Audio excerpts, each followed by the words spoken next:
Welcome to Writing the Wrong Way, the podcast for writers who strive to be bold and readers who crave something new. I'm your host, Jonathan Ball. I want to thank you for being here, and I want us to stay in touch. So subscribe to this podcast, then go to writingthewrongway.com and enter your best email to receive the Martian Embassy Missive, my bi-weekly newsletter where I let you know what's happening on Mars, where we're always making big plans. Join the Martians so you don't get left out of the invasion at writingthewrongway.com. And as a special bonus, I'll send you a free book. Speaking of books, my new book is called The National Gallery, and it contains sonnets about Leatherface from the Texas Chainsaw Massacre, elegies lamenting the death of my iPhone, and other strange missives from yours truly, the Poet Laureate of Hell. Visit thenationalgallery.ca to order your signed copy. That's thenationalgallery.ca. So I'm talking to Lisa Robertson, the author of many books, the most recent of which is her debut novel, The Baudelaire Fractal. Although she's previously known primarily for poetry and essays, and other writings on art, and really one of my favorite Canadian writers. Although she's currently locked down in France. And Lisa, maybe we could just start with you talking a little bit about what the Baudelaire Fractal is, and maybe just describing the novel and that kind of central, conceit of this author who, has discovered herself as the author of Baudelaire's complete works. Sure. It's a novel that's looking to represent the life of a woman writer. It moves around through various time frames in order to compose this representation. Part of it is set in the 1980s in Paris. Part of it is set in rural France, in roughly speaking the very recent past. And part of it is set in 1840s and 50s Paris during the lifetime of Charles Baudelaire, the French poet. The setup of the novel is that the main character, whose name is Hazel Brown, wakes one morning in middle age in a hotel room when she's on the road, to discover in her early waking consciousness that she has become or has the author of all of the works of Baudelaire, or has perhaps received this authorship without actually being or having ever been or having ever wanted to become Baudelaire. So it begins with this conundrum, and the narrative seeks to unwind it a little. How could this have come to be? It's framed by a series of hotel rooms, or cheap rented rooms, which the young Hazel Brown inhabits in her early perambulations. So each chapter describes a room, and then the description transforms into an examination of femininity, literary history, subjectivity, and style. Style in both the literary sense and in the sense of fashion and the sense of self-representation, self-presentation in the social realm. Now, I'm really interested in the influences that you kind of are drawing together with this particular book. So I was wondering if you could talk a bit about that. To me, the books that it kind of makes me think immediately of are, of course, Baudelaire, but specifically his book Fanfarlo, which to me is in sort of a loose group of, meditative, existentially concerned novels or novellas, including, again, Baudelaire's Fanfarlo, Notes from Underground. To me, in some respects, you kind of are rejuvenating this kind of dead genre and injecting it with kind of a new and, in many ways more interesting feminist perspective. At the same time, the book that just most obviously connects, in my mind, is Gail Scott's Heroine. And I interviewed Gail Scott recently when she was republishing Heroine, so maybe that was just why it was on my mind. But just the idea of this narrator who's waking in this room, who's just sort of in this room, and at the same time kind of casting her consciousness out and into these different time periods. So I'm curious to know if, and then of course Borges, it reminds me very much of the Borges Don Quixote story. So I'm curious to know if those were your influences, or if you had other influences, and specifically kind of how you see this book in relation to, other books in general, but also maybe, what else is kind of happening, now. I read Heroine more than 30 years ago when it was first published. It meant a lot to me then. But I didn't reread it as I was writing this novel, nor did I consciously refer to it or think about it. It is part of a continuum of feminist fiction, which would include people like Eileen Myles and her novel Inferno, a poet's novel, which I have read much more recently, a few times, and have taught. And also going back a little further, Lynn Tillman's novel Haunted Houses. So there has been definitely in the past 30 years, let's say, a feminist turn towards the genre of the Bildungsroman, which is to say the novel of the young artist coming of age. Baudelaire's novel Fanfarlo was one of the texts that I read when I was reading this. I read as much Baudelaire as possible as I was reading this writing this novel. But I wouldn't say it particularly influenced me. It has a very specific narrative about a love story. And the Baudelaire fractal, my novel, is specifically not constructed around a narrative of a love story of any sort. I think the Baudelaire texts, I know that the Baudelaire texts that influenced me much more consciously were his prose poems, Paris Spleen. And I've been very interested in the relationship between the poems of Paris Spleen and the work of Jean-Jacques Rousseau, especially his Reveries of a Solitary Walker. So I've been interested in sort of tracking parallels between that late Rousseau text and that late Baudelaire text, and also back as far as Montaigne, the essayist. And the use of not narrative, but a fractured continuity of introspection is part of the stylistic texture that interested me, where a first-person narrator's introspection and observation of their daily life is highly filtered by a consciousness of a history of literary style, so that the position of the narrator is extremely citational.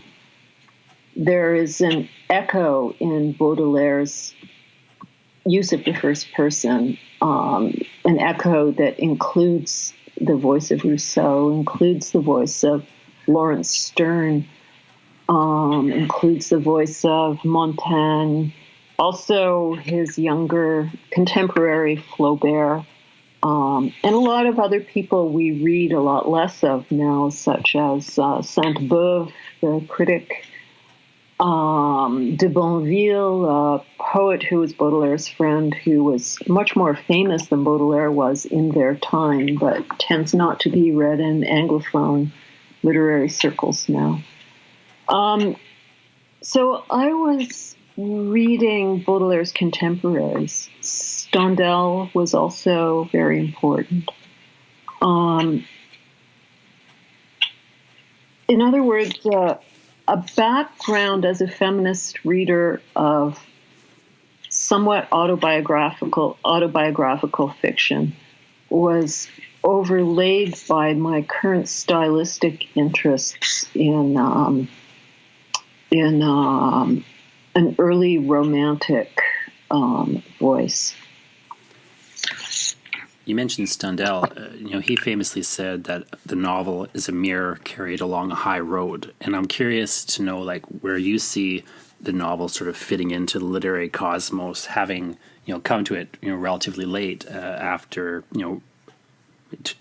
writing poetry and essays primarily. Like, how have you seen this as a different project in the sense of that? What's your sense of that medium, relatively speaking? Well, I'm somebody who's switched genres and moved around stylistically quite a lot with my work.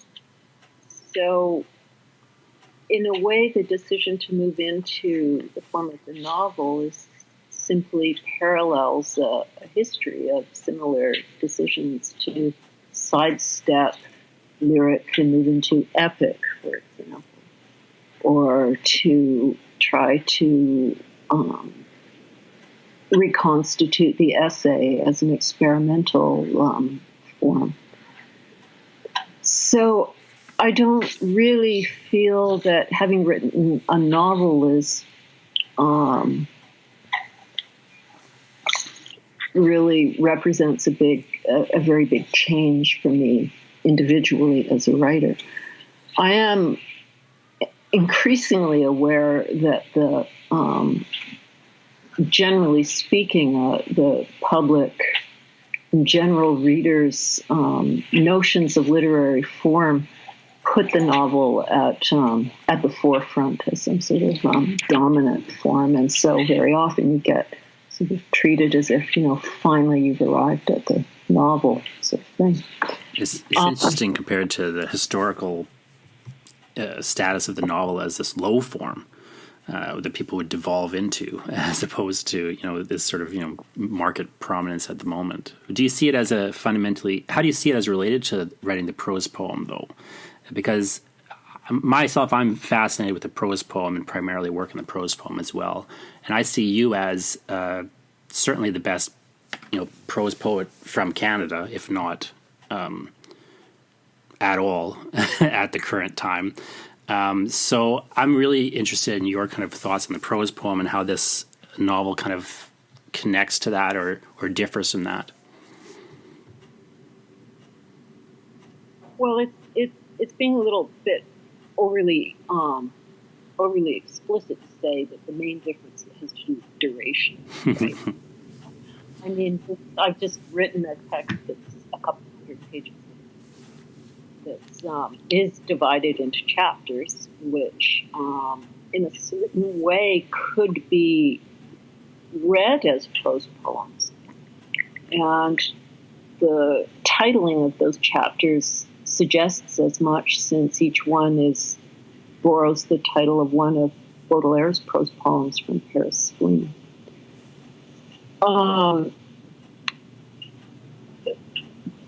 But part of my experience of having taken this sort of sideways step from the prose poem into the novel is an experience of spaciousness. When you know that your writing process is going to go on, it's going to go on for a year or 2 years in the same text, it gives you a lot of room to try things, to take things further than you might in a shorter text, to take different kinds of risks for me. Now, I'm really interested in sentences and talking sentences maybe with you. So I'm curious to know if you could just talk a bit more about or explicate maybe your opening preface sentence for this book, which is, these things happened, but not as described. So I was wondering if you could unpack that a little bit and how you're using that as a sort of entry point into the book.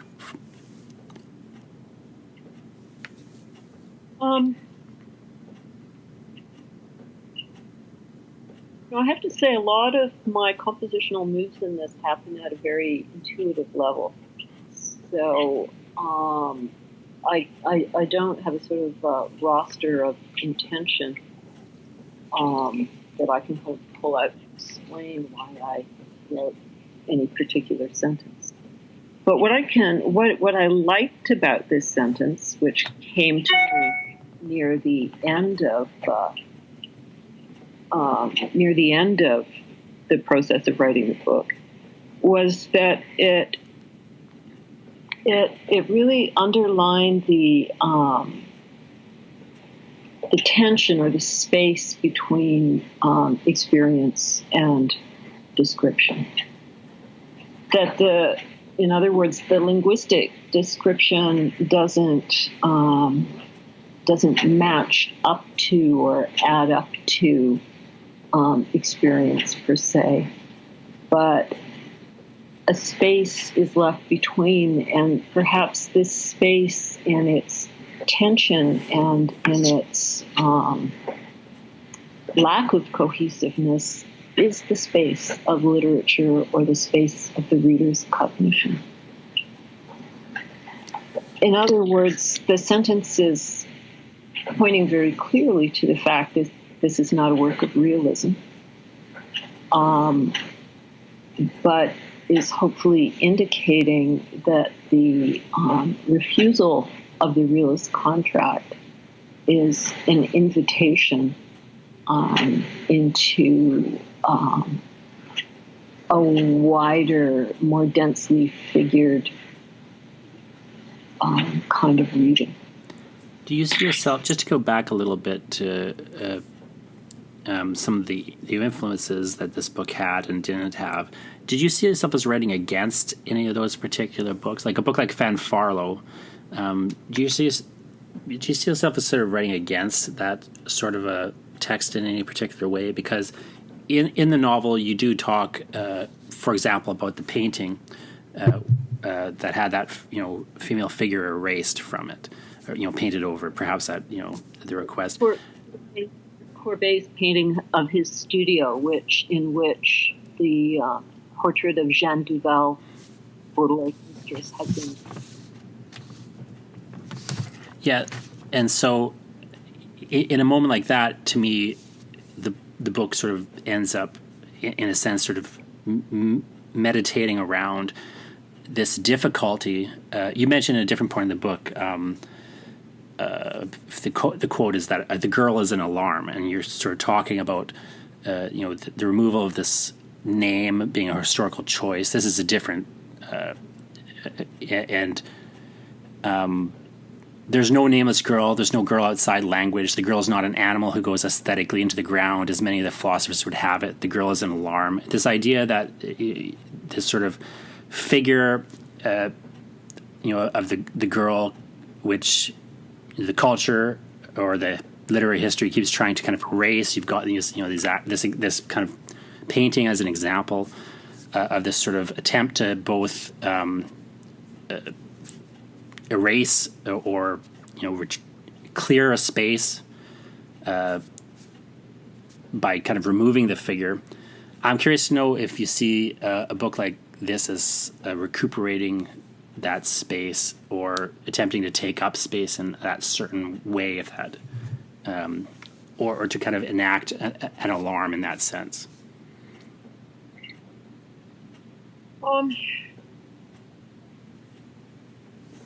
To sound the alarm, I suppose, would be a better metaphor. This book is clearly seeking to participate in a broad vision of literature, and generally speaking, the broad vision of literature in Western culture is masculine. So, for most women-identified writers, there's a double bind that's going on within the desire to write. One is this compulsion towards a form that, in some sense, provides a kind of aesthetic and intellectual pleasure for the woman who is the reader and perhaps the writer. At the same time as the tradition specifically erases or refuses the history of subjectivity that women bring into language. So most of us who are women have to find some way to approach this conundrum. Some might approach it simply by ignoring it and pretending it doesn't exist. Others by turning it into a philosophical content within the work, a form of critique within the work. Other women might approach it by being stimulated by our anger about that tradition. I mean, this novel that I've written probably does a little bit of all those things. I don't think there's any one single way that a feminist writer can successfully approach this millennia-long tradition which excludes her. So here, yes, the combination of anger and pleasure and identification and refusal all play a part.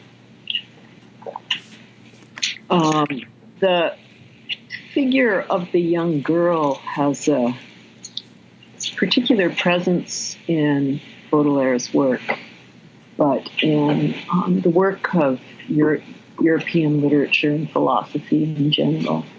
The French term is la jeune fille, and there's a presence of this almost hackneyed or mawkish jeune fille in even the most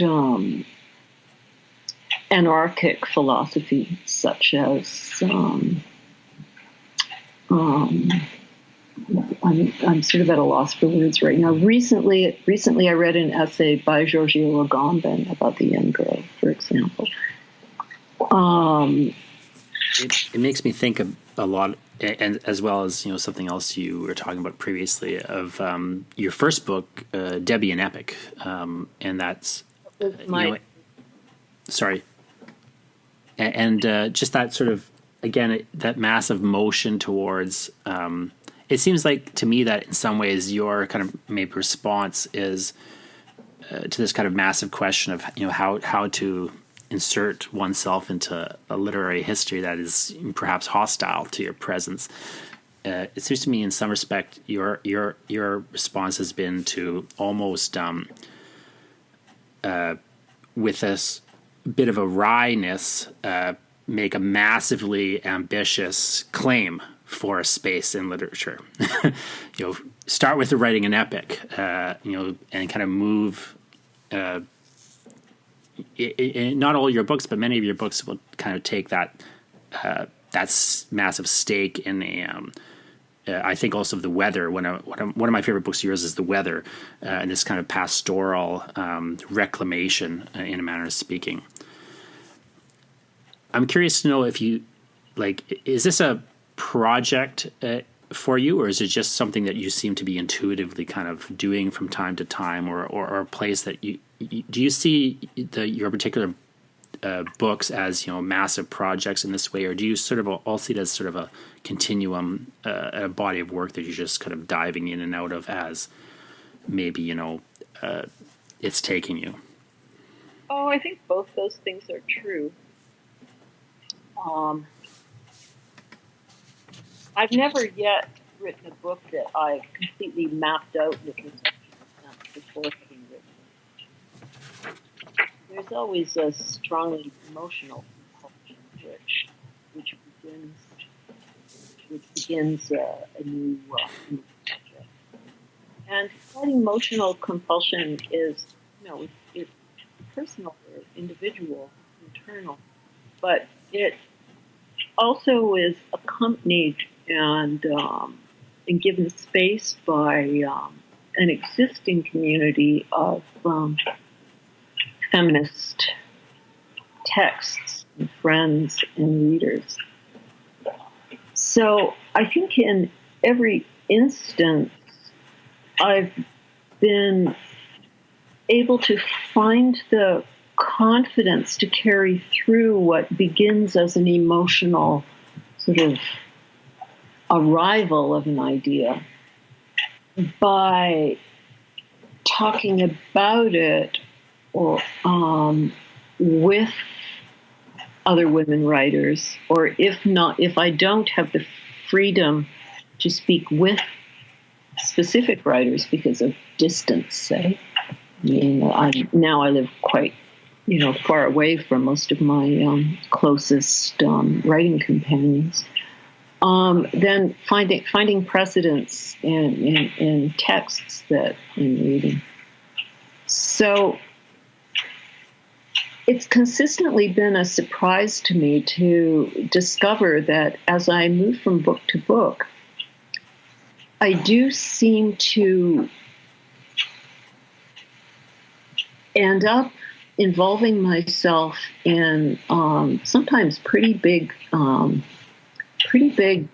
projects, which take on extremely traditional, if not masculinist, Western genres, such as, since you mentioned Debbie, in that case, the Virgilian epic, or the Georgic, or the pastoral, or in this case, the Bildungsroman, and this completely canonical author figure we have in Baudelaire. I can't exactly say why that is, and I'm not very interested in sort of doing some sort of auto psychoanalysis in that sense. But I can say that I'm repeatedly shocked as a reader when I enter into big reading projects, just in order to continue my self-education, how strongly compelled I am by very many of the male authors who at the same time I feel institutionally constrained to hate. So there is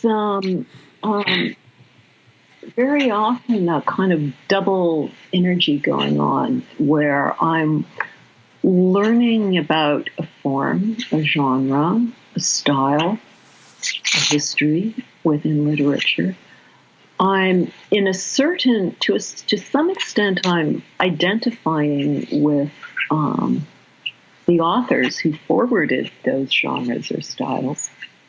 At the same time that I'm recognizing my complicity in the dominant institutionalization of literature through such an identification, and my own very specific refusal, my desire to mount critiques, to undo the forms of authority that these texts continue to propagate. So I've never really been able to solve the tension between those two positions, which probably is why I've continued to find myself in different kinds of textual engagements. where I'm struggling once again with that the tension and identification and. Do you think that your attraction to the prose poem is part of that? Do you see an especial attraction to this form where there's a sort of built-in fluidity in the sense that it's existing kind of in this in-between space, in between, and is already sort of by its nature blending, the essay, the poem, the prose fiction in a manner of speaking, and so on?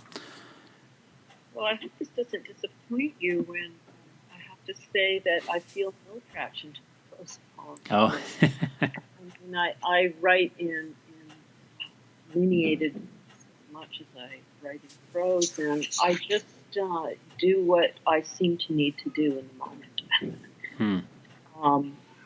And I have felt that some of my previous work could have just as easily been called a novel or anything else.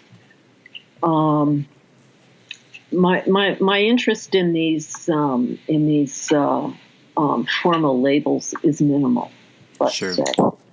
And I feel a necessity and a deep interest in continuously sort of sidestepping and mixing and combining. And most of my books of poetry have, in fact, done that. Have combined some sort of lyric voice alongside a more prosaic movement. Is it frustrating how the market tries to sort of slot you into boxes? Because I feel a similar sentiment in that every time I put out a book, it gets called something else than what I thought it was. I don't feel that's frustration personally. I feel that, first of all, each of my books has been published as the genre in which I imagined it. So if I've said it's a book of poetry, it's been published as a book of poetry. If I said it's a book of essays, etc. So I haven't had that particular conflict. But apart from that, my sense is that once the work is out there in the world, it's not for me to determine how it's received. My work as a writer ends when the book is published. And I've been quite delighted by the variety of ways in which all kinds of different communities of readers have taken on my work. Whether those readers are people deeply involved as studio artists in the contemporary visual art field, which is a big part of my readership, or whether they're, American academics with a scholarly background in modernist avant-gardes or American language poetry or something like that. Or, whether they're young punk women who love Kathy Acker. I have found that there's a lot of variation in my readership. And basically, if somebody finds a way to relate to work I've made, I'm all for it. I don't want to tell them they're reading in the wrong way. I think that's part of our freedom as readers, is to find our own doors into texts, find our own way of loving or hating the books we read.